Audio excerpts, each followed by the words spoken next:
বিশ্বের শীর্ষ ধনী ইলন মাস্কের মালিকানাধীন সামাজিক যোগাযোগ মাধ্যম এক্সে বড় ধরনের সাইবার হামলা হয়েছে। এক পোস্টে এই সাইবার হামলার বিষয়টি নিজে জানিয়েছেন তিনি। স্থানীয় সময় সোমবার সকাল থেকে এশিয়া, ইউরোপ ও উত্তর আমেরিকার বিভিন্ন দেশে ব্যবহারকারীরা এক্স ব্যবহারের সমস্যার সম্মুখীন হচ্ছেন।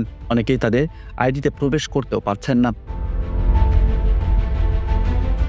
পরে বিষয়টি নিয়ে নিজেই এক্সে একটি পোস্ট দেন ইলন মাস্ক।